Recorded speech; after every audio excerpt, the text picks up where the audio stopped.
Halo Lovers, ini kita di sesi Q&A, kita mau menjawab pertanyaan, boleh nggak sih ketika pohon mulai berbunga itu disemprot POC? Nah, perlu kita sampaikan bahwa pada awal-awal pembungaan itu tentunya akan lebih rawan. Kalau di saya, POC tidak untuk, saya belum berani aplikasi untuk POC ini disemprotkan ke bunga ya. Kalau di saya POC, saya masukkan ke pohon itu lewat penyiraman. Jadi kalau ditanya apa boleh atau tidak POC itu untuk nyemprot pada fase pembungaan, kita lihat untung ruginya dulu ya. Pertama, kita harus sadar bahwa awal pembungaan itu masih sangat rentan. Fungsi POC mau untuk apa? Kayak gitu. Kalau pada fase seperti itu, kalau saya pribadi, saya akan lebih merasa nyaman kalau POC itu tetap dimasukkan lewat penyiraman, lewat media. POC apa bisa untuk penyemprotan? Nah, kita kan belum tahu juga POC-nya apakah buatan sendiri kah? Ataukah POC-nya itu dari udah beli jadi?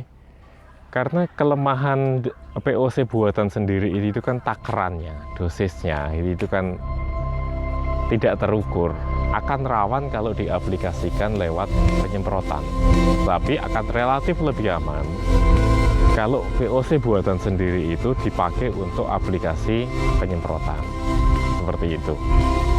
Kalau saya akan tidak melakukan itu.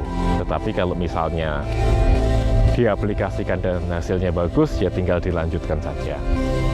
Tetapi kalau saya akan lebih suka POC itu aplikasinya lewat penyiraman. Terima kasih.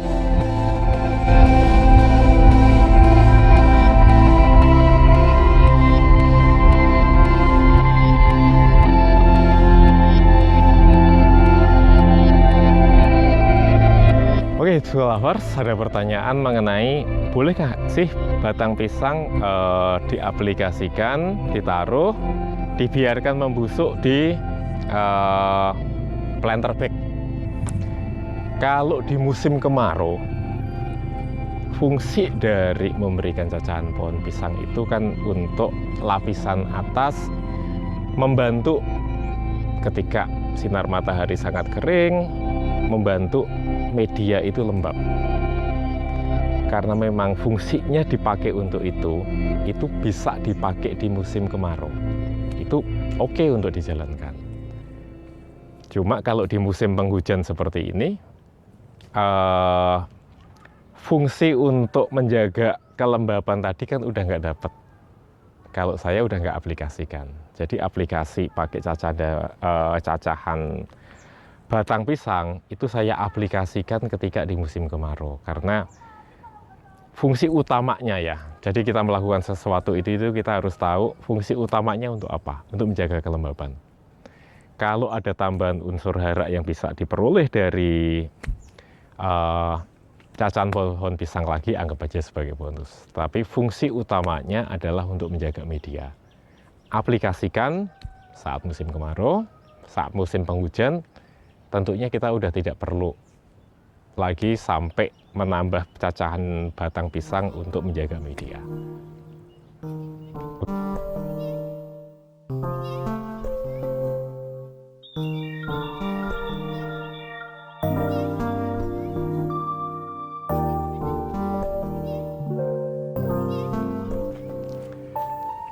Lovers, ada pertanyaan, apakah benar kalau misalnya jambu madu Delhi itu kalau ditanam di tanah hasilnya akan berbeda?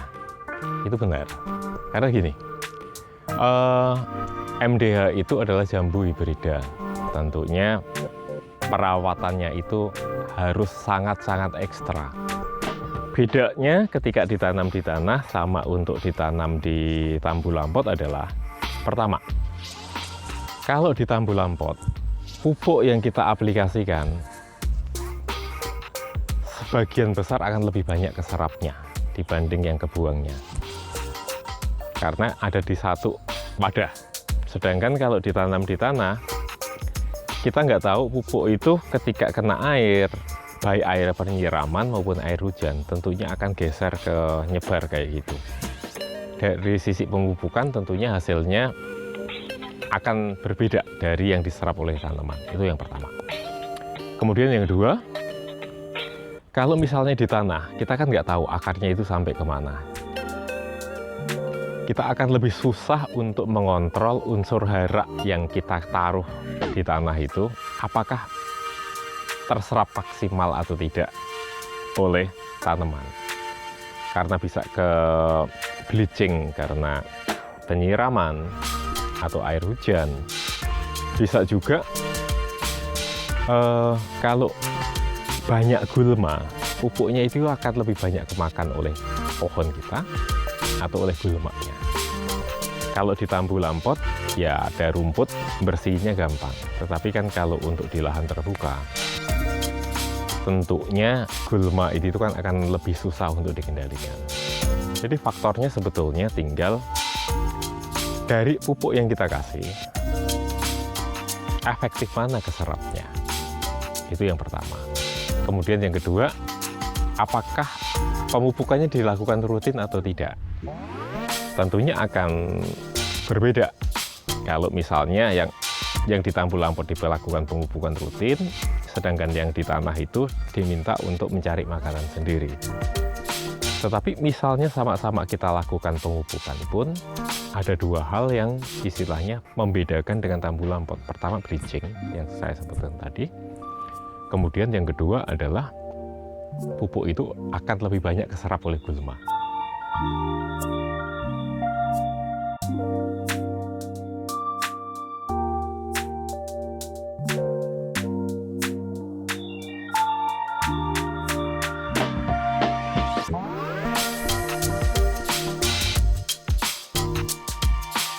Oke, Hitsku Lover ada pertanyaan mengenai antrakol, gadasil, sama atonik boleh dicampur atau enggak? Itu boleh. Fungsinya seperti apa kita harus tahu. Gadasil B untuk support pembuahan, atonik itu untuk support unsur hara mikro. Kemudian mengenai antrakol itu untuk fungisida, itu boleh dicampur. Mengenai dosisnya berapa, lebih baik menggunakan yang petunjuk yang ada di kemasannya masing-masing aja. Tetapi itu boleh dicampur, boleh. Jawabannya adalah boleh.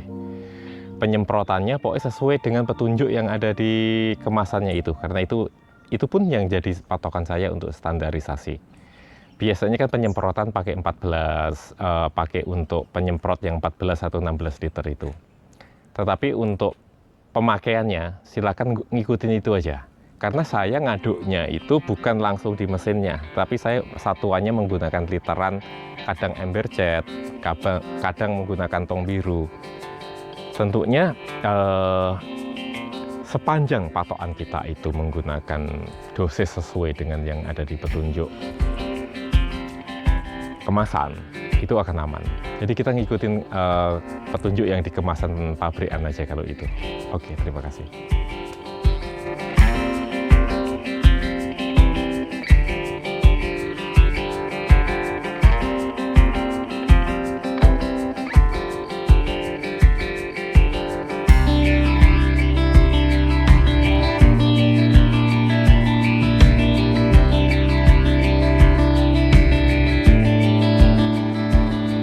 Lovers, ada pertanyaan mengenai kutu putih di pohon ya.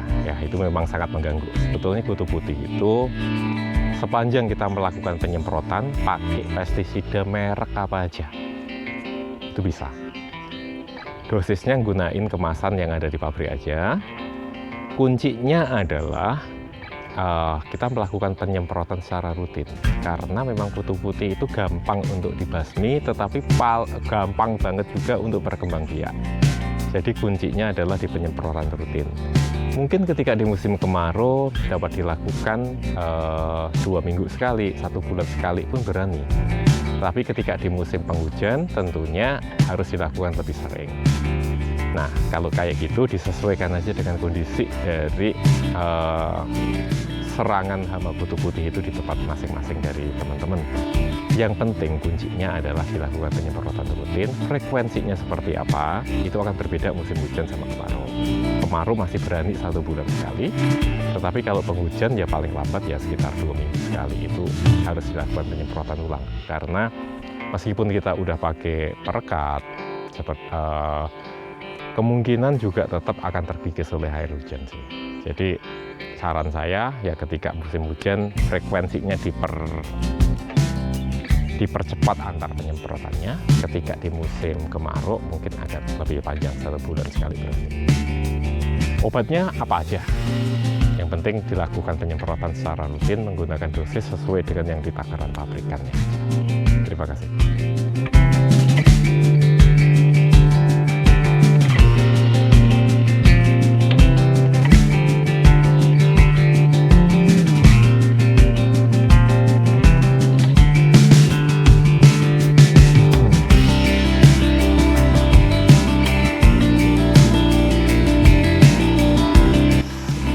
Demikian tadi mengenai sesi Q&A kita. Kalau ada pertanyaan, jangan ragu untuk menanyakan ke kami. Nanti kita akan jawab lewat video-video seperti ini selanjutnya. Kami juga akan sharing mengenai apa yang udah kami lakukan di kebun kami terhadap pertanyaan-pertanyaan yang muncul itu. Jadi jawaban kami berdasarkan pengalaman yang kami aplikasikan di tempat kami. Jangan ragu untuk bertanya, kami akan selalu mengusahakan untuk menjawab di video dalam bentuk video seperti ini. Jangan lupa untuk terus ikutin video dari Hitsco TV. Jangan lupa untuk like, komen, subscribe, dan share. Terima kasih.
Halo Hitsco Lovers, ini kita di sesi Q&A, kita mau menjawab pertanyaan, boleh nggak sih ketika pohon mulai berbunga itu disemprot POC?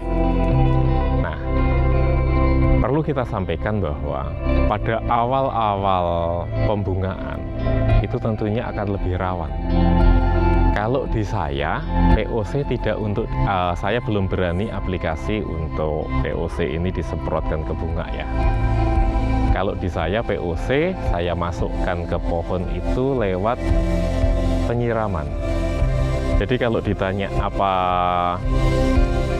boleh atau tidak POC itu untuk nyemprot pada fase pembungaan, kita lihat untung ruginya dulu ya.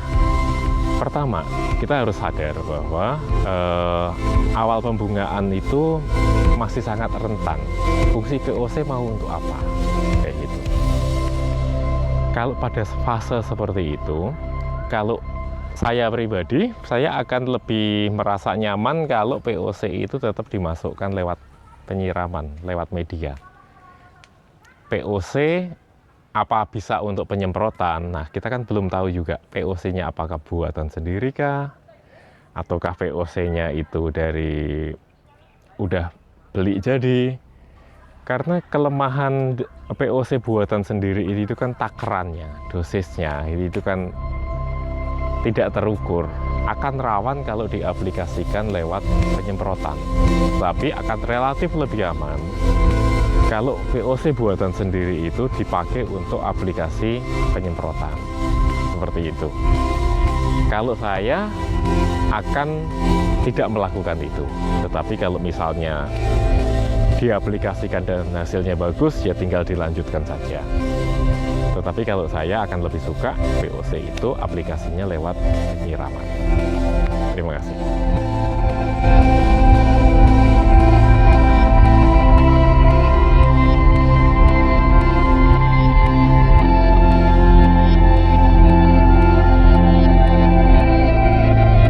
Oke, Tool Lovers, ada pertanyaan mengenai bolehkah sih batang pisang diaplikasikan, ditaruh, dibiarkan membusuk di planter bag. Kalau di musim kemarau, fungsi dari memberikan cacahan pohon pisang itu kan untuk lapisan atas, membantu ketika sinar matahari sangat kering, membantu media itu lembab. Karena memang fungsinya dipakai untuk itu bisa dipakai di musim kemarau. Itu oke untuk dijalankan. Cuma kalau di musim penghujan seperti ini, fungsi untuk menjaga kelembapan tadi kan udah nggak dapat. Kalau saya udah nggak aplikasikan. Jadi aplikasi pakai cacahan batang pisang itu saya aplikasikan ketika di musim kemarau, karena fungsi utamanya ya. Jadi kita melakukan sesuatu itu kita harus tahu fungsi utamanya untuk apa, untuk menjaga kelembapan. Kalau ada tambahan unsur hara yang bisa diperoleh dari cacahan pohon pisang lagi, anggap aja sebagai bonus. Tapi fungsi utamanya adalah untuk menjaga media. Aplikasikan saat musim kemarau, saat musim penghujan. Tentunya kita udah tidak perlu lagi sampai menambah cacahan batang pisang untuk menjaga media.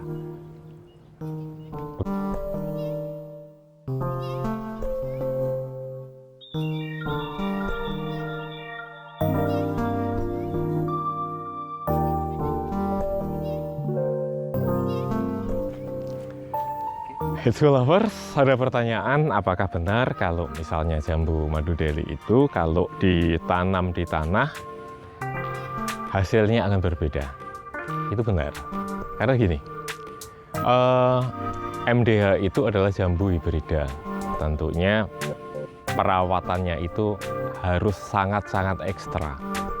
Bedanya ketika ditanam di tanah sama untuk ditanam di tambu lampot adalah, pertama, kalau di tambu lampot, pupuk yang kita aplikasikan sebagian besar akan lebih banyak keserapnya dibanding yang kebuangnya. Karena ada di satu wadah. Sedangkan kalau ditanam di tanah, kita nggak tahu pupuk itu ketika kena air, baik air penyiraman maupun air hujan, tentunya akan geser ke nyebar kayak gitu. Dari sisi pemupukan tentunya hasilnya akan berbeda dari yang diserap oleh tanaman. Itu yang pertama. Kemudian yang kedua, kalau misalnya di tanah, kita kan nggak tahu akarnya itu sampai kemana. Kita akan lebih susah untuk mengontrol unsur hara yang kita taruh di tanah itu, apakah terserap maksimal atau tidak oleh tanaman. Karena bisa ke bleaching karena penyiraman atau air hujan. Bisa juga kalau banyak gulma, pupuknya itu akan lebih banyak kemakan oleh pohon kita atau oleh gulmanya. Kalau di tambu lampot, ya ada rumput, bersihnya gampang. Tetapi kan kalau untuk di lahan terbuka, tentunya gulma itu kan akan lebih susah untuk dikendalikan. Jadi faktornya sebetulnya tinggal dari pupuk yang kita kasih, efektif mana keserapnya. Itu yang pertama. Kemudian yang kedua, apakah pemupukannya dilakukan rutin atau tidak? Tentunya akan berbeda. Kalau misalnya yang di tambu lampot dilakukan pemupukan rutin, sedangkan yang di tanah itu diminta untuk mencari makanan sendiri. Tetapi misalnya sama-sama kita lakukan pengupukan pun, ada dua hal yang istilahnya membedakan dengan tambu lampot. Pertama bridging yang saya sebutkan tadi. Kemudian yang kedua adalah pupuk itu akan lebih banyak keserap oleh gulma.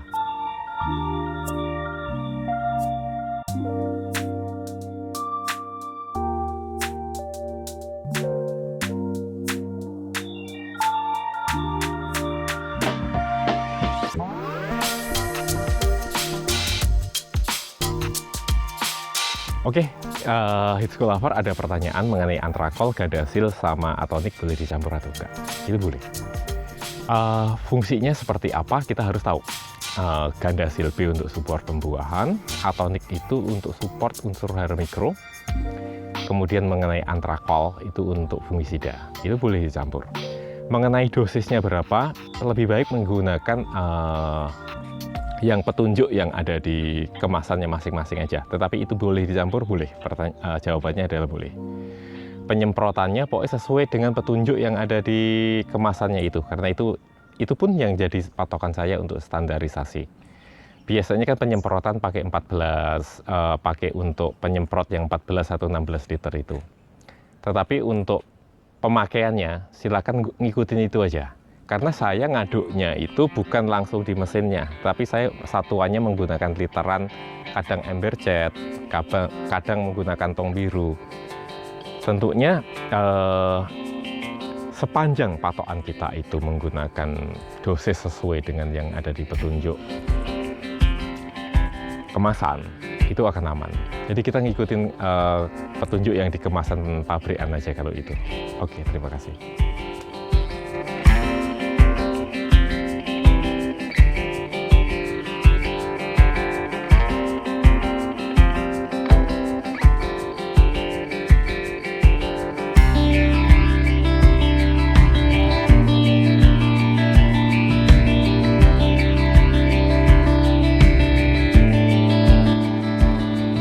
Lovers, ada pertanyaan mengenai kutu putih di pohon ya. Ya, itu memang sangat mengganggu. Sebetulnya kutu putih itu sepanjang kita melakukan penyemprotan pakai pestisida merek apa aja, itu bisa. Dosisnya gunain kemasan yang ada di pabrik aja. Kuncinya adalah kita melakukan penyemprotan secara rutin, karena memang kutu putih itu gampang untuk dibasmi, tetapi gampang banget juga untuk berkembang biak. Jadi kuncinya adalah di penyemprotan rutin. Mungkin ketika di musim kemarau dapat dilakukan 2 minggu sekali, 1 bulan sekali pun berani. Tapi ketika di musim penghujan tentunya harus dilakukan lebih sering. Nah, kalau kayak gitu disesuaikan aja dengan kondisi dari serangan hama kutu putih itu di tempat masing-masing dari teman-teman. Yang penting kuncinya adalah dilakukan penyemprotan rutin. Frekuensinya seperti apa, itu akan berbeda musim hujan sama kemarau. Kemarau masih berani 1 bulan sekali, tetapi kalau penghujan ya paling lambat ya sekitar 2 minggu sekali itu harus dilakukan penyemprotan ulang. Karena meskipun kita udah pakai perekat, kemungkinan juga tetap akan terkikis oleh air hujan sih. Jadi saran saya ya ketika musim hujan frekuensinya dipercepat antar penyemprotannya. Ketika di musim kemarau mungkin agak lebih panjang 1 bulan sekali berarti. Obatnya apa aja? Yang penting dilakukan penyemprotan secara rutin menggunakan dosis sesuai dengan yang di takaran pabrikannya. Terima kasih.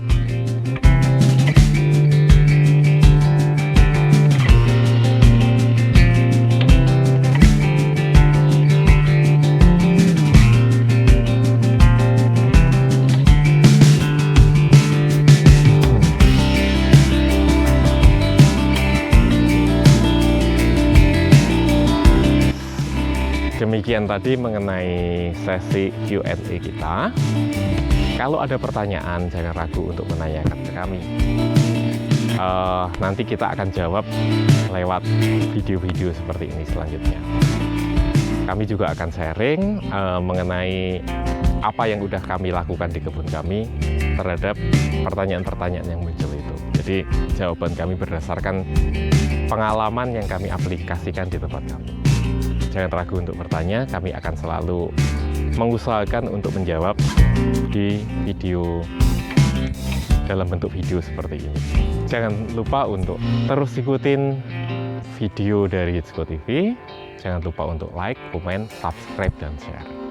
Terima kasih.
Halo Hitsco Lovers, ini kita di sesi Q&A, kita mau menjawab pertanyaan, boleh nggak sih ketika pohon mulai berbunga itu disemprot POC?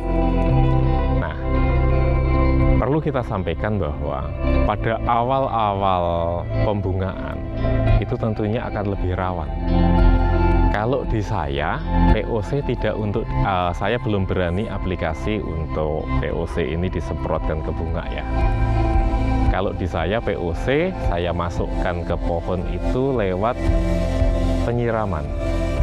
Jadi kalau ditanya apa boleh atau tidak POC itu untuk nyemprot pada fase pembungaan, kita lihat untung ruginya dulu ya. Pertama, kita harus sadar bahwa awal pembungaan itu masih sangat rentan. Fungsi POC mau untuk apa? Kayak gitu. Kalau pada fase seperti itu, kalau saya pribadi, saya akan lebih merasa nyaman kalau POC itu tetap dimasukkan lewat penyiraman, lewat media. POC apa bisa untuk penyemprotan? Nah, kita kan belum tahu juga POC-nya apakah buatan sendiri kah? Ataukah POC-nya itu dari udah beli jadi? Karena kelemahan POC buatan sendiri itu kan takarannya, dosisnya, itu kan tidak terukur. Akan rawan kalau diaplikasikan lewat penyemprotan.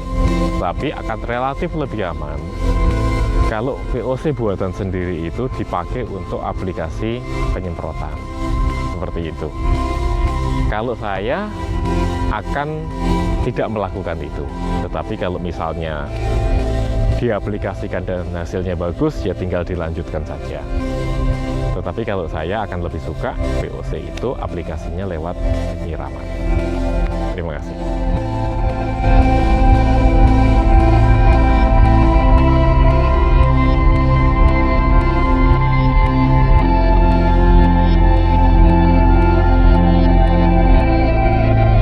Oke, Hitsco Lovers, ada pertanyaan mengenai bolehkah sih batang pisang diaplikasikan, ditaruh, dibiarkan membusuk di planter bag. Kalau di musim kemarau, fungsi dari memberikan cacahan pohon pisang itu kan untuk lapisan atas, membantu ketika sinar matahari sangat kering, membantu media itu lembab. Karena memang fungsinya dipakai untuk itu bisa dipakai di musim kemarau. Itu oke untuk dijalankan. Cuma kalau di musim penghujan seperti ini, fungsi untuk menjaga kelembapan tadi kan udah nggak dapat. Kalau saya udah nggak aplikasikan. Jadi aplikasi pakai cacahan batang pisang itu saya aplikasikan ketika di musim kemarau, karena fungsi utamanya ya. Jadi kita melakukan sesuatu itu kita harus tahu fungsi utamanya untuk apa, untuk menjaga kelembaban. Kalau ada tambahan unsur hara yang bisa diperoleh dari cacahan pohon pisang lagi, anggap aja sebagai bonus. Tapi fungsi utamanya adalah untuk menjaga media.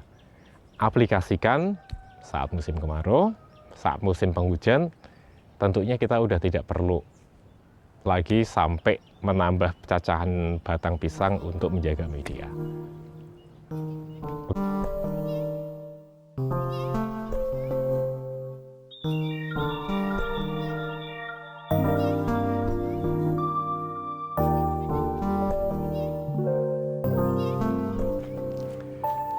Hitsu lovers, ada pertanyaan, apakah benar kalau misalnya jambu madu Delhi itu kalau ditanam di tanah hasilnya akan berbeda?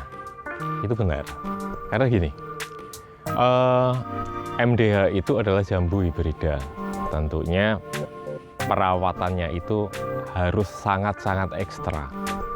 Bedanya ketika ditanam di tanah sama untuk ditanam di tambu lampot adalah, pertama, kalau di tambu lampot, pupuk yang kita aplikasikan sebagian besar akan lebih banyak keserapnya dibanding yang kebuangnya. Karena ada di satu wadah. Sedangkan kalau ditanam di tanah, kita nggak tahu pupuk itu ketika kena air, baik air penyiraman maupun air hujan, tentunya akan geser ke nyebar kayak gitu. Dari sisi pemupukan tentunya hasilnya akan berbeda dari yang diserap oleh tanaman. Itu yang pertama. Kemudian yang kedua, kalau misalnya di tanah, kita kan nggak tahu akarnya itu sampai kemana. Kita akan lebih susah untuk mengontrol unsur hara yang kita taruh di tanah itu, apakah terserap maksimal atau tidak oleh tanaman. Karena bisa ke bleaching karena penyiraman atau air hujan. Bisa juga kalau banyak gulma, pupuknya itu akan lebih banyak kemakan oleh pohon kita atau oleh gulmanya. Kalau di tambu lampot, ya ada rumput, bersihnya gampang. Tetapi kan kalau untuk di lahan terbuka, tentunya gulma itu kan akan lebih susah untuk dikendalikan. Jadi faktornya sebetulnya tinggal dari pupuk yang kita kasih, efektif mana keserapnya. Itu yang pertama. Kemudian yang kedua, apakah pemupukannya dilakukan rutin atau tidak? Tentunya akan berbeda. Kalau misalnya yang di tambu lampot dilakukan pemupukan rutin, sedangkan yang di tanah itu diminta untuk mencari makanan sendiri. Tetapi misalnya sama-sama kita lakukan pemupukan pun, ada dua hal yang istilahnya membedakan dengan tambu lampot. Pertama, bleaching yang saya sebutkan tadi. Kemudian yang kedua adalah pupuk itu akan lebih banyak keserap oleh gulma.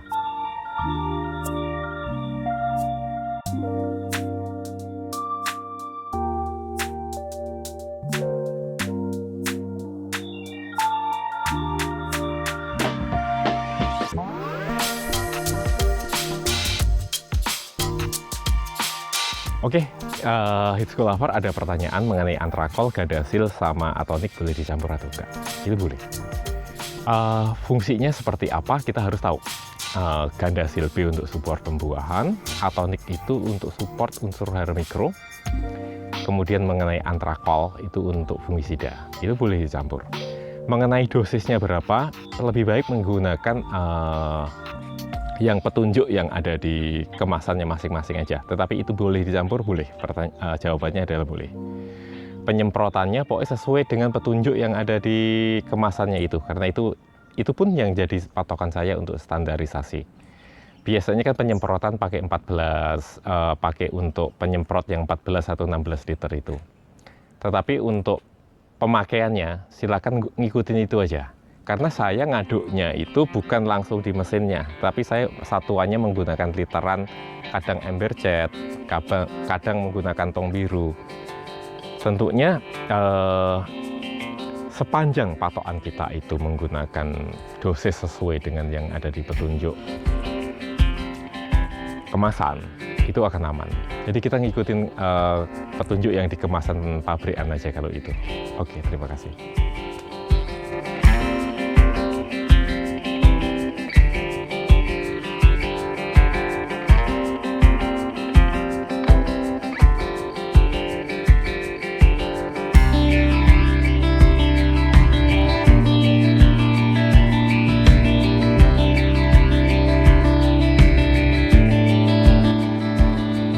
Lovers, ada pertanyaan mengenai kutu putih di pohon ya. Ya, itu memang sangat mengganggu. Sebetulnya kutu putih itu sepanjang kita melakukan penyemprotan pakai pestisida merek apa aja, itu bisa. Dosisnya gunain kemasan yang ada di pabrik aja. Kuncinya adalah kita melakukan penyemprotan secara rutin, karena memang kutu putih itu gampang untuk dibasmi, tetapi gampang banget juga untuk berkembang biak. Jadi kuncinya adalah di penyemprotan rutin. Mungkin ketika di musim kemarau dapat dilakukan 2 minggu sekali, 1 bulan sekali pun berani. Tapi ketika di musim penghujan tentunya harus dilakukan lebih sering. Nah, kalau kayak gitu disesuaikan aja dengan kondisi dari serangan hama kutu putih itu di tempat masing-masing dari teman-teman. Yang penting kuncinya adalah dilakukan penyemprotan rutin. Frekuensinya seperti apa, itu akan berbeda musim hujan sama kemarau. Kemarau masih berani 1 bulan sekali, tetapi kalau penghujan ya paling lambat ya sekitar 2 minggu sekali itu harus dilakukan penyemprotan ulang. Karena meskipun kita udah pakai perekat, kemungkinan juga tetap akan terkikis oleh air hujan sih. Jadi saran saya ya ketika musim hujan frekuensinya dipercepat antar penyemprotannya. Ketika di musim kemarau mungkin agak lebih panjang, 1 bulan sekali berarti. Obatnya apa aja? Yang penting dilakukan penyemprotan secara rutin menggunakan dosis sesuai dengan yang di takaran pabrikannya. Terima kasih.